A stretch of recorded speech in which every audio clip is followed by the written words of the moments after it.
ஆமென். மகா இருக்குமும் அன்பும் நிறைந்த நல்ல பிதாவே, உம்மை துதிக்கிறோம், உம்மை ஸ்தோத்திரிக்கிறோம் அப்பா.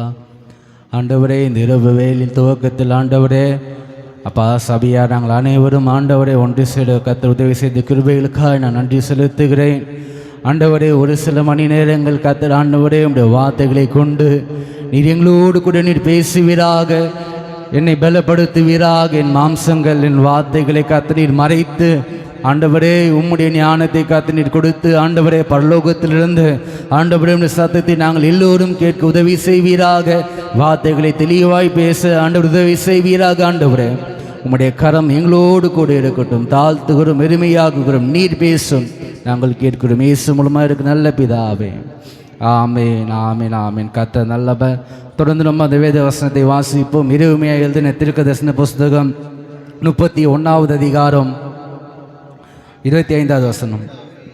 நான் விடைத்த ஆத்மாவை சம்பூர்ணம் அடைய பண்ணி தோய்ந்த எல்லா ஆத்மாவையும் நிரப்புவேன். ஆமேன். கர்த்தர் நல்லவர். ஆண்டவர் தாமே இங்கு சொல்லுகிறார், நான் விதைத்த ஆத்மாவை சம்பூர்ணம் அடைய பண்ணி தோய்ந்த எல்லா ஆத்மாவையும் ஆண்டவன் பண்ணுவா நிரப்புவார். மீன் ஸ்தோத்திரிக்கிறோம். ஆத்மா அநேக காரியங்களை குறித்து கவலையாக இருக்கிற நிலையில் ஆண்டவர் சொல்லுகிறார், ஆத்மாவை சம்பூர்ணம் அடைய பண்ணி மீன் ஸ்தோத்திரிக்கிறோம். சரீரத்தில் எந்த பலவீனங்களாக இருந்தாலும் ஏதாவது ஒரு மாத்திரை கொண்டு மருந்தை கொண்டு நம்ம என்ன பண்ணிடலாம், தேற்றிடலாம். ஆனால் இந்த ஆத்மா பலவீனமாக இருக்கிற வேலையில் அவருடைய வார்த்தை கொண்டு தான் நம்மளை என்ன பண்ண முடியும், தேற்ற முடியும். ஆத்மாவை எந்த ஒரு பார்த்ததில்லை, ஆனால் ஆத்மாவும் என்ன பண்ணுகிறது இருக்கிறது. கடைசியாக இளைப்பாறுதல் ஸ்தலத்துக்கு செல்கிறது, தேவனோடு கூட இருக்கிறது. எதுனா ஆத்மா தான் இருக்குது. நம்ம வீட்டில் ஆத்மா இல்லைன்னா இன்றைக்கு நம்மளால் என்ன பண்ண முடியாது, இந்த இடத்துல உட்கார முடியாது.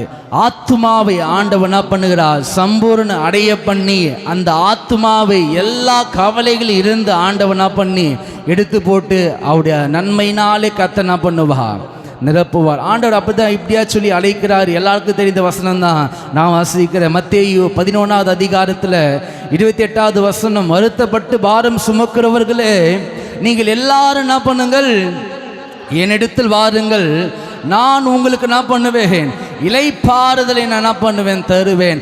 ஆத்மாவுக்கு இளைப்பாறுதலை கொடுக்கிற ஒரே ஒருவர் யாருன்னா ஆண்டவராகிய இயேசு கிறிஸ்து. சரீரத்துக்கு மாத்திரமல்ல, ஆத்மாவுக்கு ஆண்டவன் என்ன பண்ணுகிறார், இளைப்பாறுதலை ஆண்டவன் என்ன பண்ணுகிறார். நம்ம நினைத்துக்கிறோம் சரீரம் தான் பாரமாக இருக்கிறோம், சரீரம் தான் வருத்தப்பட்டு இருக்குது நினைக்கிறோம். ஆனால் ஆத்மாவும் என்ன பண்ணுகிறது, வருத்தப்பட்டு இருக்கிறது. ஆத்மா என்ன பண்ண, பாரம் சுமந்து கொண்டு இருக்கிறது. அந்த ஆத்மாவை ஆண்டவர் இளைப்பாற பண்ண தேவனால் ஒருவரால் மாத்திரம் என்ன பண்ண முடியும். ஆமென். நல்லவர். மத்தேயு 5ஆம் அதிகாரம் 6வது வசனத்தை வாசிங்க பார்க்கலாம். நீதியின் மேல் பசிதாகம் உள்ளவர்கள் பாக்கியவான்கள், அவர்கள் திருப்தி அடைவார்கள். மீன் ஸ்தோத்திரிக்கிறோம். விதைத்த ஆத்மாவை சம்பூர்ணம் அடைய பண்ணினா சம்பூர்ண ஆசீர்வாதத்தினால பரிபூர்ணத்தினால திருப்தியாக்குகிற தேவன் அவன் நம்மோடு கூட இருக்கிறான். நீதியின் மேலே பசிதாகம் உள்ளவர்கள் பாக்கியவான்கள், அவர்கள் என்ன பண்ணுவார்கள், திருப்தி அடைவார். யோவான் 4ஆம் அதிகாரம் 14வது வசனத்தை வாசித்து அதுக்கப்புறமாக ஒரு 2 பாயிண்ட் மாத்திரம் நம்ம வாசிப்போம். அநேக காரியங்கள் இருக்கிறது, நடுவில் நேரம் கிடைக்கும் போது நான் பேசுகிறேன். நான் கொடுக்கும் தண்ணீரை குடிக்கிறவனுக்கோ ஒரு காலமும் தாகம் உண்டாகாது. நான் அவனுக்கு கொடுக்கும் தண்ணீர் அவனுக்குள்ளே நித்திய ஜீவ காலமாய் ஊறுகிற நீரூற்றாய் என்ன பண்ணும், இருக்கும் என்றார். ஆமென். கர்த்தர் நல்லவர். ஆண்டவராகிய இயேசு கிறிஸ்து என்ன பண்ணுகிறார், அவர் நன்மை செய்கிற தேவனாய் என்ன பண்ணுகிறார், சுற்றி திரிந்திருக்கிறார்.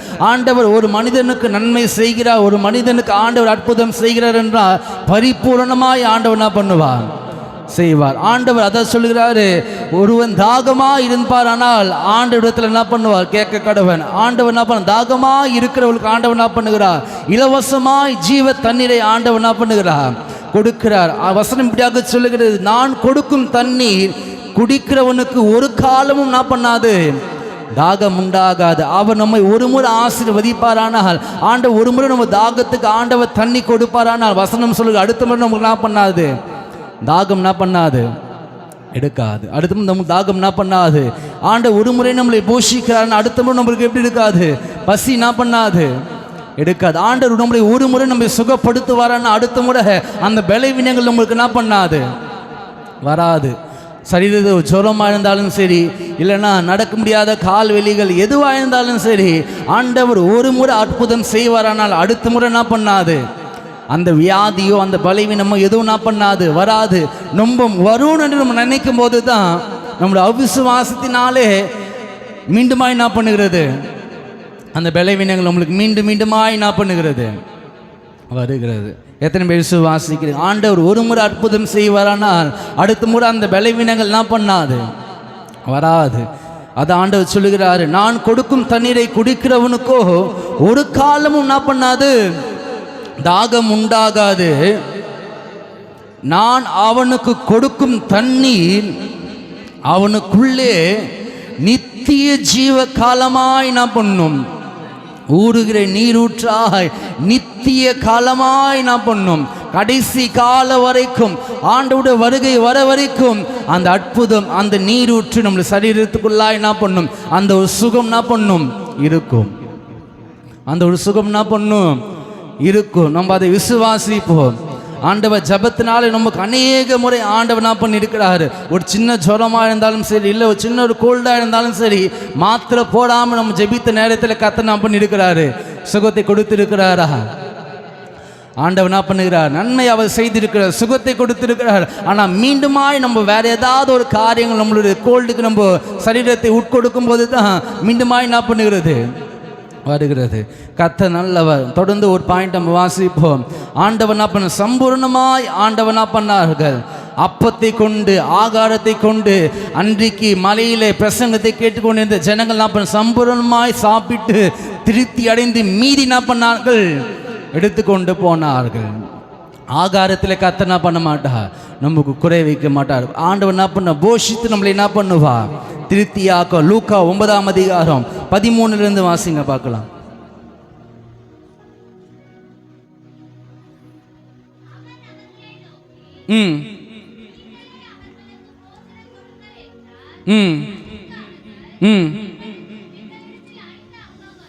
எங்களிடத்தில் 5 அப்பங்களும் 2 மீன்கள் மாத்திரம் உண்டு. இந்த ஜனங்கள் எல்லோருக்கும்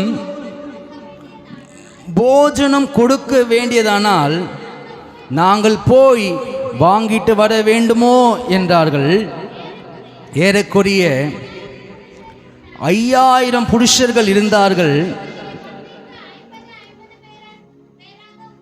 அவர்களை பந்திக்கு 50 பேராக உட்காரும்படிக்கு சொல்லுங்கள் என்றார்.